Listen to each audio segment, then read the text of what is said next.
সমুদ্রের মাঝখানে ছোট্ট একটি নৌকা দুলছে, চারদিকে শুধু গভীর নীল পানি। সূর্যের আলো ধীরে ধীরে ম্লান হয়ে যাচ্ছে। হঠাৎ নৌকার একপাশে পানির নিচে বিশাল একটি কালো ছায়া দেখা গেল। প্রথমে কেউ বুঝতে পারেনি সেটা কি, কিন্তু কয়েক সেকেন্ড পর পানির উপর ভেসে উঠল বিশাল এক পাখনা। নৌকায় থাকা মানুষগুলোর শরীর ঠান্ডা হয়ে গেল। একজন ধীরে ধীরে ফিসফিস করে বলল, ওটা হাঙর। তারপর যা ঘটল সেটা তারা জীবনে কখনোই ভুলতে পারেনি। পৃথিবীর সবচেয়ে ভয়ঙ্কর শিকারীদের মধ্যে হাঙর অন্যতম। সমুদ্রের গভীরে এমন কিছু হাঙর আছে যাদের উপস্থিতি মানেই আতঙ্ক। সিনেমা, গল্প আর বাস্তব ঘটনা সব জায়গাতেই হাঙরকে দেখানো হয় মানুষ খেকো দানব হিসাবে। কিন্তু প্রশ্ন হলো, হাঙর কি আসলেই মানুষ শিকার করতে পছন্দ করে, নাকি এর পেছনে আছে অন্য কোনো রহস্য? প্রিয় দর্শক, আজকের ভিডিওতে আমরা জানব কেন হাঙর মানুষকে আক্রমণ করে, কিভাবে তারা শিকার খুঁজে বের করে, আর সমুদ্রের গভীরে আসলে কি ঘটে যখন একজন মানুষ ভুল সময়ে ভুল জায়গায় চলে যায়। সমুদ্র পৃথিবীর সবচেয়ে রহস্যময় জায়গাগুলোর একটি। মানুষ এখনো পুরো সমুদ্র আবিষ্কার করতে পারেনি। আর এই অন্ধকার গভীর জগতের অন্যতম ভয়ঙ্কর শিকারী হলো হাঙর। কোটি কোটি বছর ধরে হাঙর পৃথিবীতে টিকে আছে। ডায়নোসর বিলুপ্তি হলেও হাঙর এখনও টিকে আছে পৃথিবীতে, কারণ তারা নিখুঁত শিকারী। হাঙরের ঘ্রাণ শক্তি এত তীব্র যে কয়েক কিলোমিটার দূরের রক্তের গন্ধেও তারা বুঝতে পারে। পানির ছোট কম্পন পর্যন্ত তারা অনুভব করতে পারে। এমনকি অন্ধকার পানির মধ্যেও তারা বুঝে যায় আশপাশে কোথাও প্রাণী আছে কিনা। একজন ডুবুরি একবার বলেছিল, সমুদ্রের নিচে যখন একটি হাঙর তোমার চারপাশে ঘুরতে শুরু করে তখন মনে হয় মৃত্যু তোমাকে পর্যবেক্ষণ করছে। কিন্তু আশ্চর্যের বিষয় হলো, হাঙর সাধারণত মানুষকে খাবার হিসাবে পছন্দ করে না। এখন প্রশ্ন হলো, তাহলে হাঙর মানুষকে আক্রমণ করে কেন? এর পেছনে সবচেয়ে বড় কারণ হলো ভুল শনাক্ত করা। অর্থাৎ সমুদ্রে যখন মানুষ সাঁতার কাটে বা সার্ফিং করে তখন উপর থেকে মানুষের ছায়া অনেক সময় সিল বা সামুদ্রিক প্রাণীর মতো দেখায়। বিশেষ করে গ্রেট হোয়াইট হাঙর দূর থেকে ভুল করতে পারে। তারা একবার কামড় দিয়ে বোঝার চেষ্টা করে এটা কি, আর সেই এক কামড়েই অনেক সময় ভয়ঙ্কর কিছু ঘটে যায়।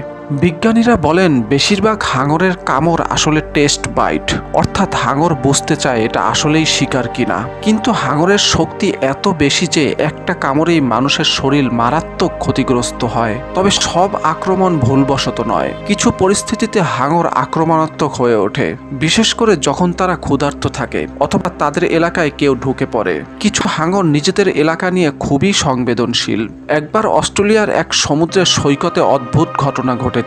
কয়েকদিন ধরে মানুষ দেখছিল মাটির নিচে বিশাল ছায়া ঘুরে বেড়াচ্ছে। লাইফ গার্ড সবাইকে সতর্ক করছিল, কিন্তু একজন তরুণ সেটাকে গুরুত্ব দেয়নি।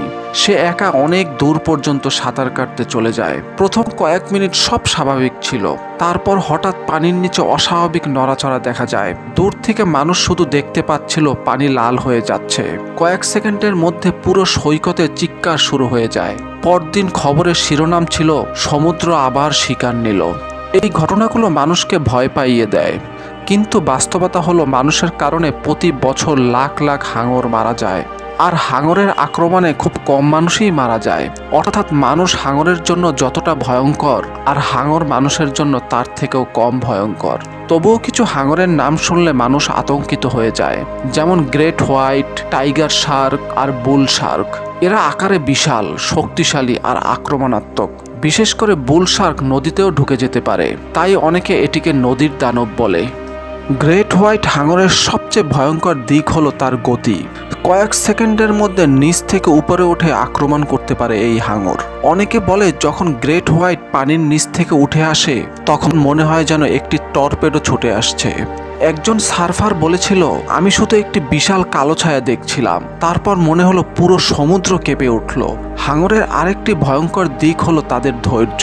অনেক সময় তারা দূর থেকে শিকারকে পর্যবেক্ষণ করে, কয়েক মিনিট ধরে ঘুরতে থাকে, তারপর হঠাৎ আক্রমণ করে। কিন্তু বিজ্ঞানীরা বলছেন, মানুষ আসলে হাঙরের প্রাকৃতিক খাবার নয়।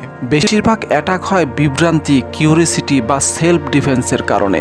যদি মানুষ হাঙরের মতো আচরণ না করত, অনেক অ্যাটাক হয়তো হতোই না। যেমন সমুদ্রে অতিরিক্ত ছটফট করা, রক্ত নিয়ে পানিতে নামা, অথবা একা গভীর পানিতে যাওয়া। এসব হাঙরকে আকৃষ্ট করতে পারে। আরেকটি ভয়ঙ্কর ব্যাপার হলো জলবায়ু পরিবর্তনের কারণে হাঙরের আচরণও বদলাচ্ছে। সমুদ্রের তাপমাত্রা বাড়ার কারণে কিছু হাঙর নতুন এলাকায় চলে যাচ্ছে। যেসব জায়গায় আগে হাঙর দেখা যেত না, এখন সেখানে হাঙর দেখা যাচ্ছে। এতে মানুষের সাথে তাদের মুখোমুখি হওয়ার ঘটনা আরও বেড়ে যাচ্ছে। বিজ্ঞানীরা বলেছেন ভবিষ্যতে হাঙরের অ্যাটাক আরও বাড়তে পারে যদি মানুষ সমুদ্রের ইকোসিস্টেম নষ্ট করতে থাকে। কারণ যখন সমুদ্রের ভারসাম্য নষ্ট হয় তখন শিকারী প্রাণীর আচরণও বদলে যায়। তবে একটি বিষয় পরিষ্কার, হাঙর আসলে দানব নয়। তারা শুধু সমুদ্রের নিয়ম মেনে বেঁচে থাকে। তাদের পৃথিবী আলাদা, সেখানে বেঁচে থাকার নিয়ম অনেক কঠিন।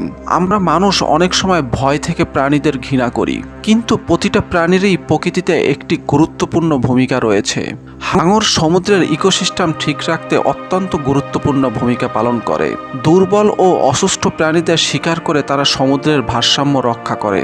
যদি একদিন পৃথিবী থেকে সব হাঙর হারিয়ে যায় তাহলে সমুদ্রের ইকোসিস্টেম ভেঙে পড়তে পারে। তাই আমাদের মনে রাখতে হবে, ভয় পাওয়া স্বাভাবিক, কিন্তু না জেনে ঘৃণা করা ঠিক নয়। প্রকৃতিকে সম্মান করতে হবে, সমুদ্রকে বুঝতে হবে, কারণ মানুষ যখন প্রকৃতির সীমা ভুলে যায় তখন প্রকৃতিও ভয়ঙ্করভাবে জবাব দেয়।